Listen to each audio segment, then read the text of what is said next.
The instant Emily entered the firearms store, a clerk erupted in laughter. "Miss, the bakery's right next door," he said. Another patron, eyeing her slender arms, scoffed, "With those limbs, you're aiming for a rifle. Watch out, don't break a nail." Emily stayed silent, simply stating, "I'm here for one model, the M82X Phantom Mod, a tactical rifle never offered to the public."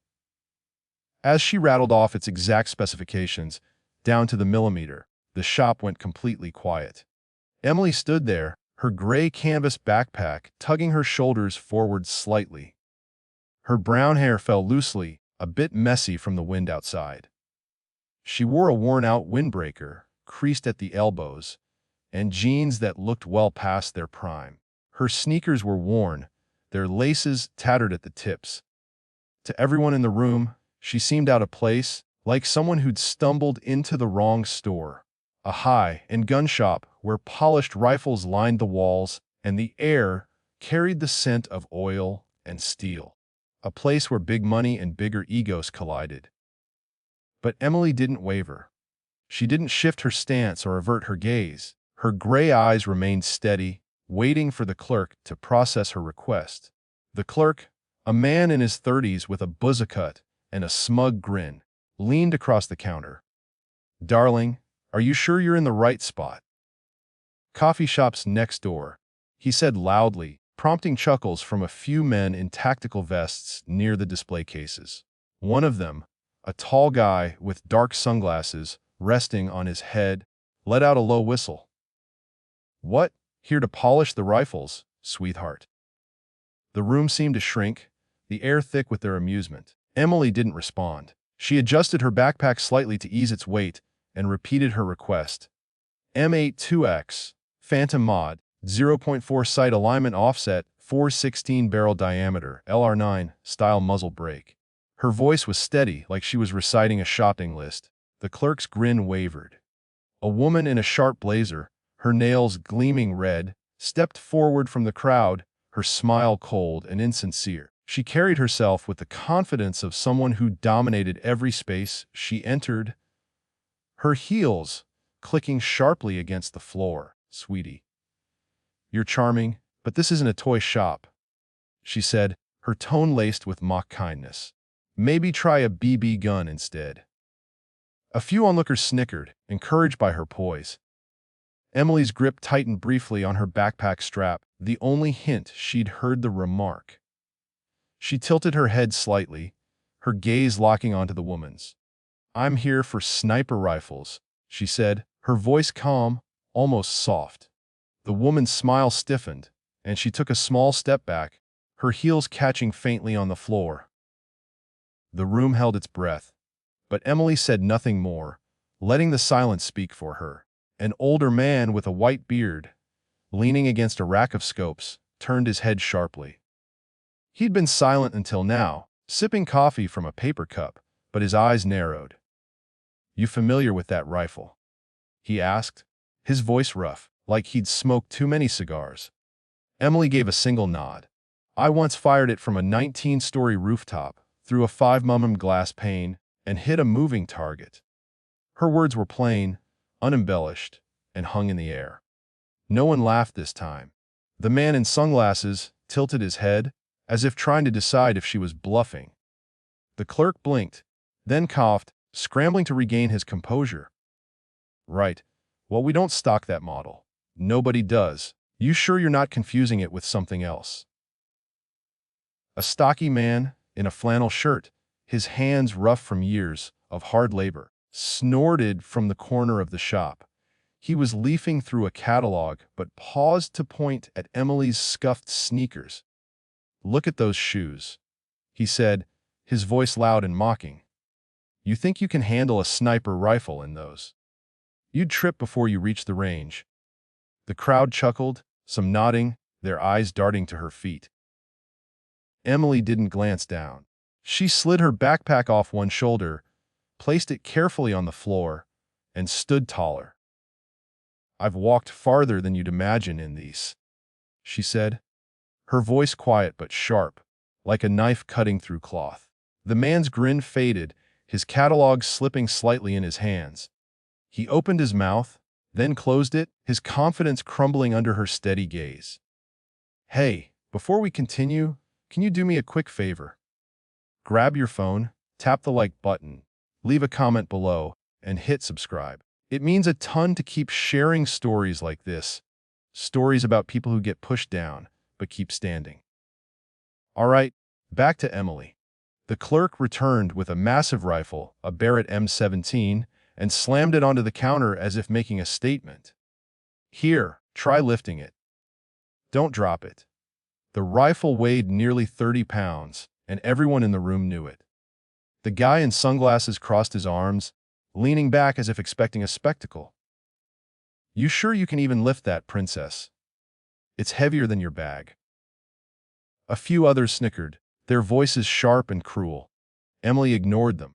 Her sneakers scuffed softly on the polished floor as she stepped forward and lifted the rifle with one hand. No tremble, no effort. She turned the barrel, her fingers moving over it with the ease of long practice. The room fell silent again. A younger man, maybe mid-20s, with a flashy watch and a loud laugh, leaned toward his friend, not bothering to lower his voice. "Bet she learned that from YouTube," he said, his grin wide and mocking. "What's next? She's gonna claim she's a Navy SEAL." His friend laughed, the sound bouncing off the walls. Emily set the rifle down, her movements slow and precise. She glanced at the guy for a moment and asked, "Ever shot one of these in wind shear?" The question was quiet but struck like a dart. The guy's laugh caught in his throat, and he shifted, suddenly unsure. His friend nudged him, but he didn't respond. Emily turned back to the rifle, her hand steady, as if she hadn't just silenced him effortlessly. The clerk's expression tightened. He grabbed the rifle back, his voice sharp. "Impressive. Now disassemble it, or put it down." It was a challenge, and everyone knew it. A few men near the door stepped closer, watching. Emily didn't pause. She placed the rifle back on the counter, her movements fluid and deliberate. In 7 seconds, someone was counting. She had it in 8 pieces, laid out like a puzzle she'd solved countless times. She didn't look up or check for reactions. She began reassembling it, her hands moving with a quiet rhythm. Click. Snap, slide. Done. The clerk's jaw twitched, but he said nothing. Then Emily reached into her backpack, pulling out a tiny screwdriver, the kind used for eyeglasses. She leaned over the reassembled rifle, found a small crevice near the trigger guard, and made a precise adjustment. "This catches off by 0.3 mm," she said, her voice still calm. "At long range, that throws shots off by 6 cm. The older man with the beard stepped closer, his coffee forgotten. He took the rifle, checked the catch himself, and froze. "She's right," he said, almost to himself. "I've used this for 2 years and never noticed."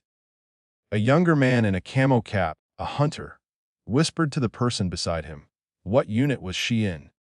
Emily's only reply was, "I'm retired." It wasn't a full answer, but it closed the question. A woman with a tight ponytail and a tactical vest, her arms crossed like she was judging a contest, spoke up from the back. "Cute trick," she said, her voice sharp enough to slice through metal.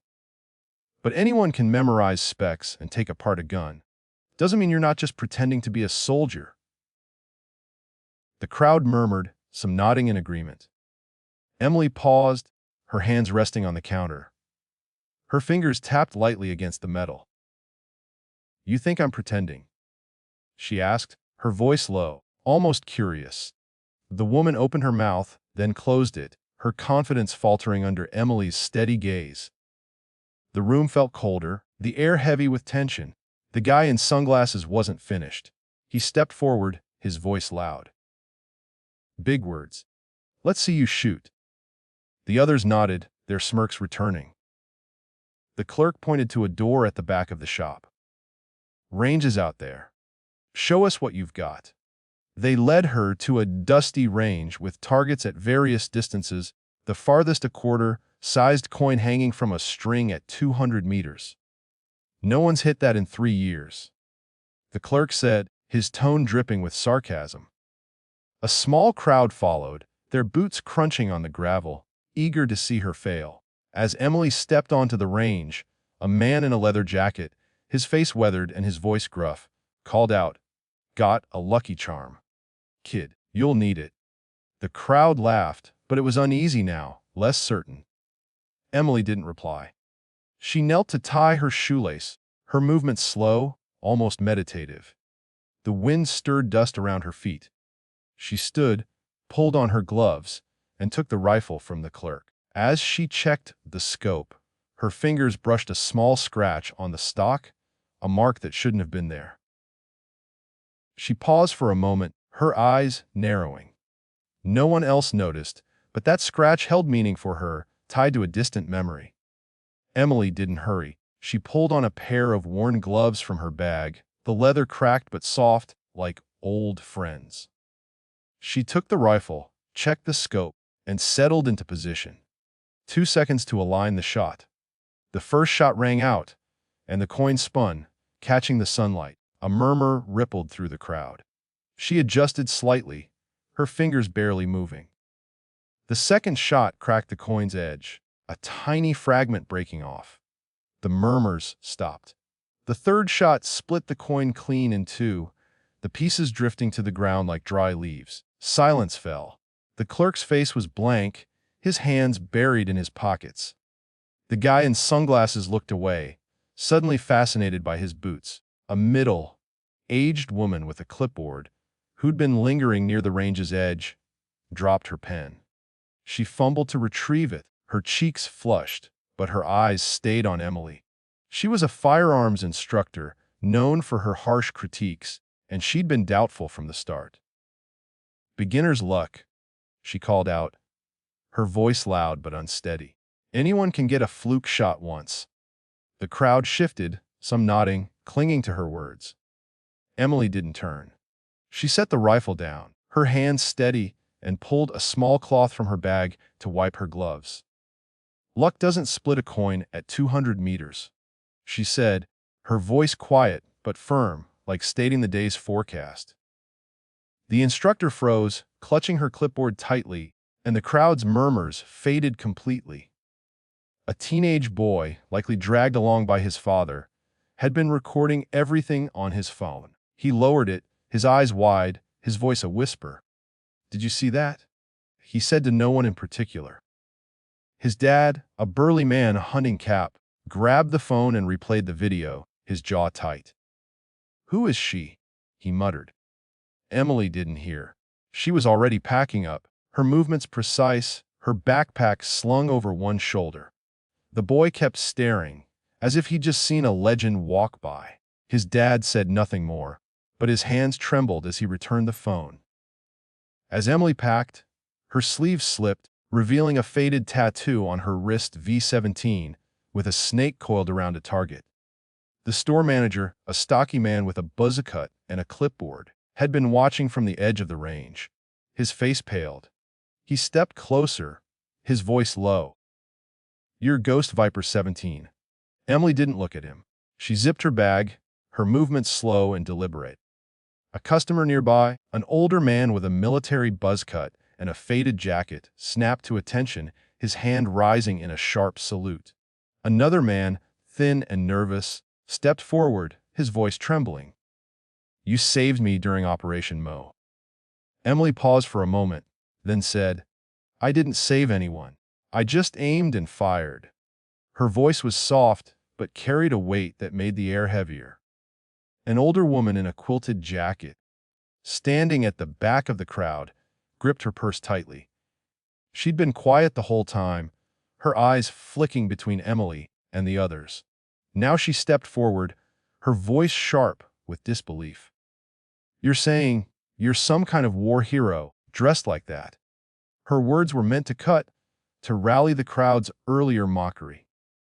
A few nodded, their smirks creeping back. Emily didn't react. She slung her backpack over her shoulder and turned slightly, her eyes meeting the woman's. "Heroes don't need uniforms," she said, her voice so soft it was almost a murmur. The woman's purse slipped from her hands, hitting the ground with a soft thud. No one laughed.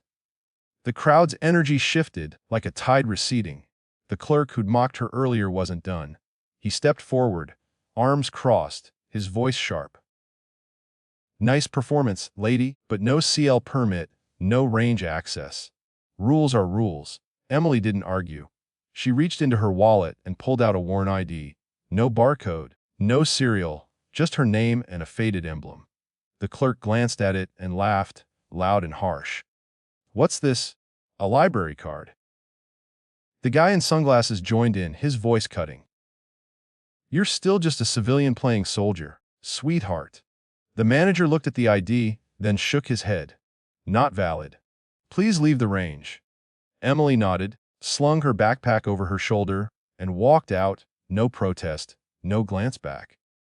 As she crossed the parking lot, a woman in a designer coat, phone pressed to her ear, blocked her path. "Excuse me, this isn't a shelter," she said loudly, ensuring everyone nearby heard. "You're dragging down the place." The crowd shifted, some looking away, others smirking. Emily stopped, her bag still on her shoulder. She looked at the woman, her gray eyes unblinking. "I'm going," she said, her voice soft but firm. The woman scoffed, but her grip tightened on her phone, and she stepped aside, her confidence cracking.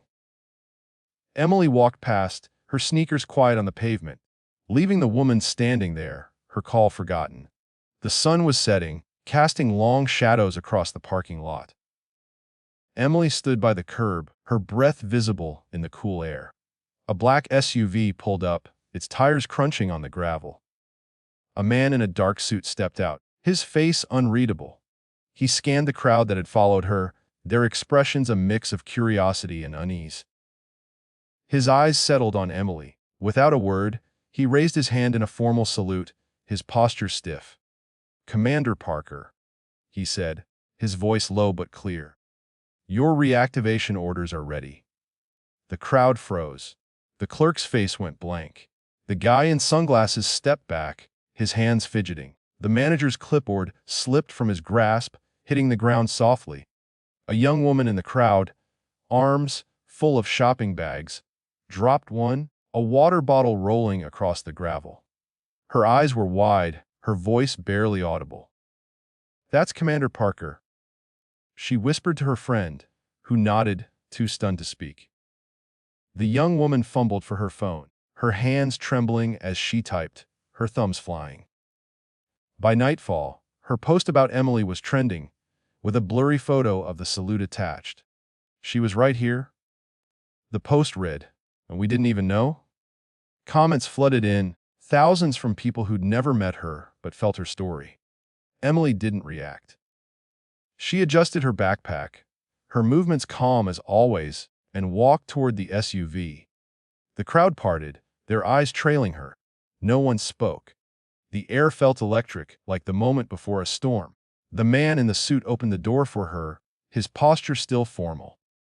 She climbed in, her sneakers scuffing softly against the running board. The door closed, and the SUV drove off, leaving a faint cloud of dust behind. Inside the shop, the silence lingered, heavy and uneasy. A man in a worn denim jacket, who'd lingered by the entrance, watched the SUV vanish. His hands were in his pockets, but his fingers twitched, betraying his nerves. A regular at the shop for years, always bragging about his marksmanship, he now stood frozen, staring at the spot where Emily had been. He'd laughed earlier, joined the others, but now his throat felt tight. He turned to the person beside him, his voice low. "I served 20 years and never saw a shot like that," he said, almost to himself. No one replied. His words settled over the crowd, making them shift uncomfortably, their earlier bravado gone. The clerk who'd laughed at her, the one with the buzz cut, stood there, hands still in his pockets. Later that day, his manager called him into the office. "You're finished," the manager said, his voice flat. "You don't mock someone like that and keep your job." The clerk tried to protest, but the manager cut him off. "She was Ghost Viper 17. You think you can laugh at that?" By the next morning, the clerk was clearing out his locker, his face flushed, his hands trembling as he packed his things into a duffel bag. The guy in sunglasses, who'd called her babe, didn't fare better. Someone had recorded the entire scene, every sneer, every laugh, and posted it online. The video spread, and by week's end, his hunting club dropped him. "We don't need that attitude," the club president wrote in an email to all members. The guy's name was plastered across comments, his face tagged in posts calling out his arrogance. He stopped coming to the shop, his sunglasses no longer perched on his head. The woman in the blazer, with her glossy nails, saw the video too. She brushed it off at first, but when her name appeared in the comments, her smile faded. Her company, a high-end outdoor gear brand, dropped her as their ambassador. "We can't align with that behavior," the PR email stated. She tried to defend herself online, but it backfired. Her followers dwindled, and her glossy nails no longer seemed to matter. She stopped visiting the shop, her heels no longer echoing on the floor. The manager, who dismissed her ID, got a call from a higher up the next day. It was brief but enough to make him sweat. The store's reputation took a hit. Online forums buzzed about how they'd treated Emily, how they'd mocked a ghost viper. A few major clients canceled orders, saying they didn't trust a place that couldn't recognize true skill. The manager kept his job, but grew quieter, his clipboard always tucked under his arm like a shield. The older man with the white beard went home that night and dug out an old photo from a box in his closet. It showed him, younger, standing beside a sniper rifle in a desert. He stared at it for a long time, his fingers tracing the edge. He'd known someone like Emily once, someone who spoke little but carried an unseen weight. He posted about her on a veterans forum, not using her name, just describing what he'd seen. "She's the real deal," he wrote. "And we were too damn blind to see it." The teenage boy who'd filmed her kept the video on his phone, watching it repeatedly. He showed it to his mom, who teared up seeing Emily's shot split the coin. "That's what strength is," she told him quietly. The boy nodded, his eyes glued to the screen. He didn't know Emily's story, but it hit him like a weight in his chest. He uploaded the video to his account with a caption, "Respect."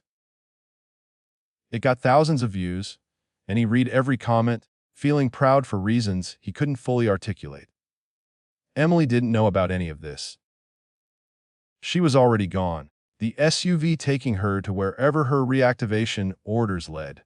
She didn't look back at the shop or check her phone for the videos or posts. She didn't need to.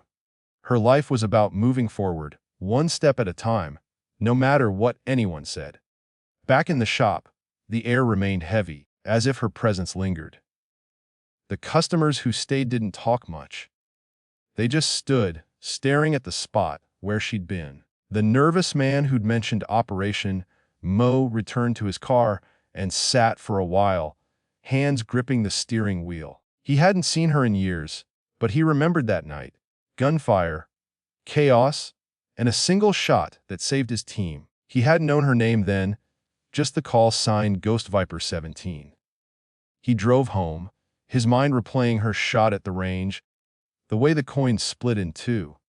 He didn't tell anyone what he'd seen. Some things you just carry. The hunter in the camo cap, who'd whispered about her unit, went online that night and searched for Ghost Viper. He found little, just rumors and old forum posts about a unit that didn't officially exist. But he found one thread, buried deep, about a sniper who could hit a moving target through glass from 19 stories up.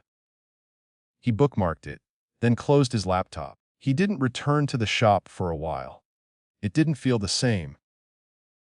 The woman with the tight ponytail, who'd called Emily a wannabe, lingered by the range after Emily left, her arms still crossed. She didn't join the crowd outside or follow to see the SUV. Instead, she returned to the shop and bought a scope, her hands trembling as she handed over her card. She'd been so confident, so quick to judge. Now, Emily's question, "You think I'm playing?" echoed in her mind, making her feel small. She didn't tell anyone, but she stopped wearing her tactical vest after that day. Emily's backpack had a small patch sewn inside, hidden from view. It was a faded emblem, matching the one on her ID, one nobody recognized. She'd sewn it there herself years ago, after her last mission. It wasn't for others to see, just a reminder, something to carry. She didn't talk about her past or wear it like a badge. But it was there, in her movements, the way she held a rifle, the way she faced those who tried to diminish her. The shop stayed quiet for days after she left. Customers came and went, but the atmosphere was different.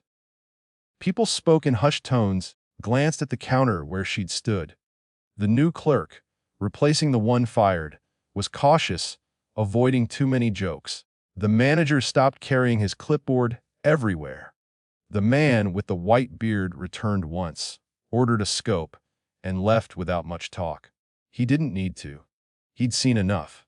Somewhere far away, Emily sat in the SUV's back seat, her bag beside her. The man in the suit said little, just handed her a folder with a few papers. She didn't open it immediately.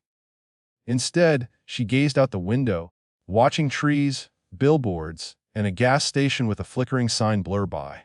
Her fingers brushed her tattoo for a moment, then let go. She didn't need to look at it. She knew its meaning. The shop would never be the same, nor would the people there. They'd laughed, dismissed her, tried to make her small, but she hadn't needed their approval. She never asked for it. She'd stood there, her quiet strength louder than their words. When she left, she took something with her. Not their respect or apologies, but the truth. It lingered, heavy and undeniable. They'd seen her, and they'd never forget. You know what it's like to be judged, don't you? To step into a room and feel the stares, the whispers, the assumptions. Emily carried that burden but never let it stop her. She kept moving, one step at a time, until the world had to catch up. You're not alone in that. You never were. Where are you watching from? Drop a comment below and hit follow to join me through stories of heartbreak, betrayal, and ultimately, healing.